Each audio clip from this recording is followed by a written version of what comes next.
Welcome back दोस्तों, क्या हाल है आप सबका। मैं उम्मीद करता हूं कि यार आप सब खैरियत से होंगे। तो गाइस अब आकर भाई साहब ऐसा लग रहा है कि एस राजामौली एक बार फिर से हिस्ट्री क्रिएट करने जा रहे हैं। भाई हम जितना सोच रहे हैं ना डे वन, लाइफ टाइम या मूवी के बारे में, वो कुछ भी नहीं है भाई।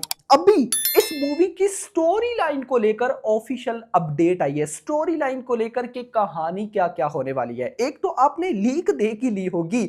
मैंने कल वीडियो में भी आपको बताया था, और वो लीक तो भाई साहब ऐसी वायरल हुई है कि जैसे टीजर ट्रेलर भी नहीं होते। भाई कई मूवीज के टीजर ट्रेलर के बारे में इतना पब्लिक को नहीं पता होता जितना उस लीक्ड वीडियो के बारे में गाइस पता है, और अब तो सबने देख ली होगी। अब गाइस वो कल का धमाका था, अभी एक और बड़ा धमाका जो कि इस मूवी की स्टोरी लाइन को लेकर है, आपको बताने वाला हूं। वीडियो को सबसे पहले करो लाइक, चैनल को करो सब्सक्राइब, ताकि ऐसी अपडेटेड वीडियोस आपको जल्दी से जल्दी देखने को मिले। मुझे सबसे पहले एक बात बताओ, कल वो जो मतलब कल परसों वो जो वीडियो लीक हुई, उसमें वो जो चेयर वाला बंदा था वो कहां से पृथ्वीराज चौकुमारन लग रहा है भाई? कमेंट्स में कि वो पृथ्वीराज चौकुमारन है। नहीं यार, वो नहीं हो सकते भाई। मतलब मुझे वो नहीं फील नहीं हुए भाई, या हो सकते हैं वो। यार देखो इतना छोटा मतलब कुछ ऐसी वाइब नहीं आई मुझे उनकी। मुझे लगता है कि वो समथिंग कुछ और है, बट खैर वापस आते हैं।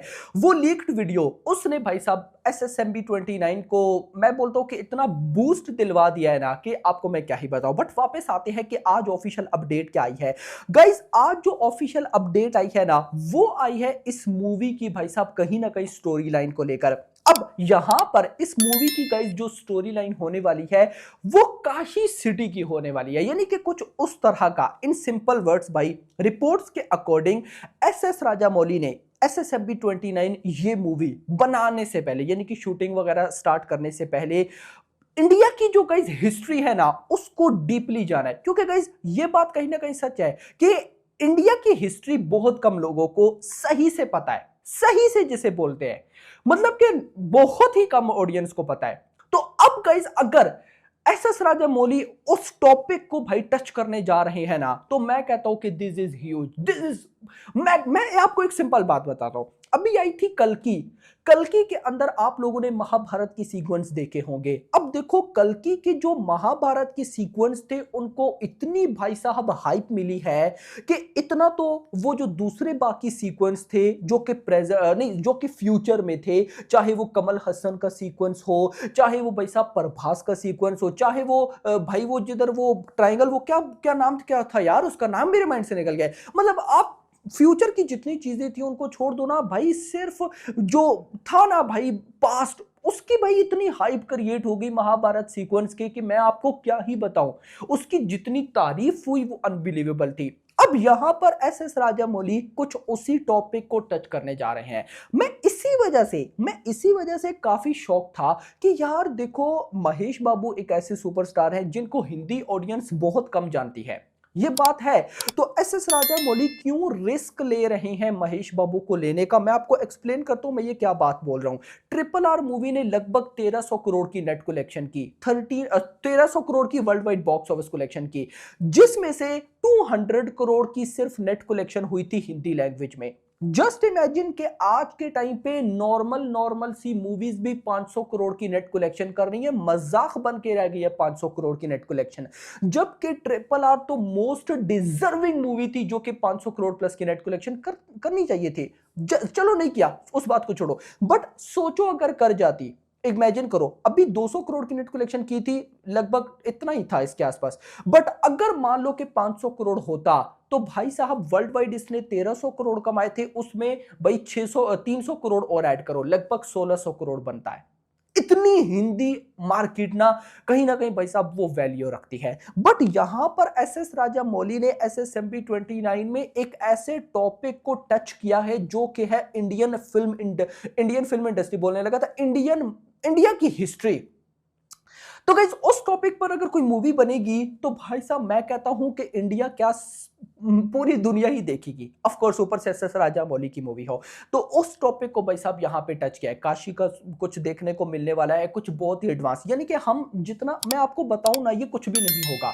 SS राजामौली कुछ ऐसे सीक्वेंस को टच करने वाले हैं, कुछ ऐसे इवेंट्स को टच करने वाले हैं जो कि आज से पहले हमने इंडियन फिल्म इंडस्ट्री में नहीं देखा। That's why SSMB 29 most ambitious, most unique और मोस्ट, मैं बोलूंगा ना कि मेगा प्रोजेक्ट है, बहुत ही मेगा प्रोजेक्ट है। इस मूवी में नो डाउट सुपरस्टार महेश बाबू के साथ पृथ्वीराज चौकमारा ने, लेकिन बॉलीवुड की एक्ट्रेसेस प्रियंका चोपड़ा ऑफिशियली है, जो कि अभी भाई साहब मूवी की शूटिंग में ऑलमोस्ट आने वाली है। हैदराबाद के अंदर शूटिंग थी, उसके बाद ओडिशा में चली गया। अच्छा, एक और रिपोर्ट्स के अकॉर्डिंग इस मूवी की इंडिया प्लस अफ्रीका में शूटिंग होगी, लेकिन इस मूवी की शूटिंग रियल लोकेशंस पर जो होने वाली है, वो रियल लोकेशंस भी भाई साहब आज से पहले हमें किसी भी इंडियन मूवी में देखने को नहीं मिली। मतलब कि मेकर्स ने अच्छा खासा टाइम स्पेंड किया सिर्फ इंडिया अफ्रीका के अंदर ये रियल लोकेशंस भाई साहब कहीं ना कहीं मतलब हंट करने के लिए, ढूंढने के लिए। हैदराबाद के अंदर काशी का एक बहुत बड़ा सेट लगाया गया है।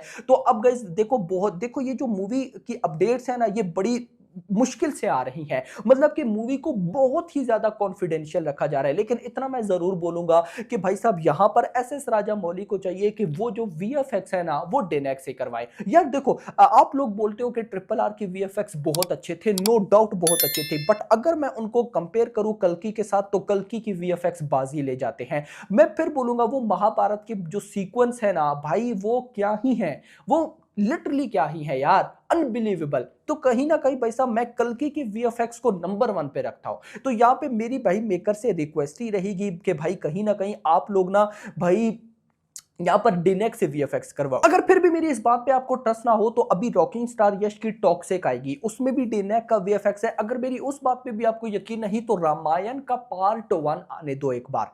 रामायण का पार्ट 1 2026 की दिवाली पे आएगा ना, और भाई वो जो बन रहा है ना, आप सोच भी नहीं रहे। यानी कि जो डिनेक के आई थिंक सो डिनेक के CEO है ना गाइस, उनका ही ट्वीट था कि भाई वो जो बना रही है वैसा अभी तक इंडियन सिनेमा में कुछ है ही नहीं। तो कहीं ना कहीं गाइस अब मैं बोल सकता हूं कि SS राजामौली ने अगर इस टॉपिक को टच किया, इंडियन मतलब इंडिया की हिस्ट्री, एक ऐसी हिस्ट्री जो कि ना होने के बराबर लोग जानते हैं, तो जब वो जानना चाहेंगे तो वो जब थिएटर में आएंगे तो भाई साहब, और ऊपर से SS राजामौली बना रहे हैं, तो फिर तो भाई साहब हमें वो एक डाउट रहता ही नहीं है कि पता नहीं कैसी बनेगी। कल्कि के टाइम तो हमें डर था ना कि डायरेक्टर नागी पता नहीं क्या कर देंगे, लेकिन उन्होंने कमाल कर दिया। बट SS राजामौली पे तो हमें पहले से ट्रस्ट है कि बंदा कमाल कर देगा, नो डाउट। सो अब आप कमेंट्स के अंदर बताओ कि आपको क्या लगता है कि ये मूवी डे 1 पे कितना ठोक सकती है। यार माय प्रेडिक्शन अनबिलीवेबल। देखो इस मूवी का जो कंटेंट होंगे ना डे 1, सॉरी जो टीजर ट्रेलर होंगे, वही बता देंगे कि भाई ये मूवी क्या ही तूफान लाने वाली है। बस इस मूवी को यूनिक रिलीज डेट मिल जाए, क्योंकि रिपोर्ट्स के अकॉर्डिंग अभी कुछ वीक्स के बाद SS राजामौली अपनी इस मूवी की ऑफिशियल अनाउंसमेंट करेंगे विद द टाइटल, एंड उसके बाद 2020 मतलब अभी रिलीज डेट भी ये लोग अनाउंस कर देंगे, और 2027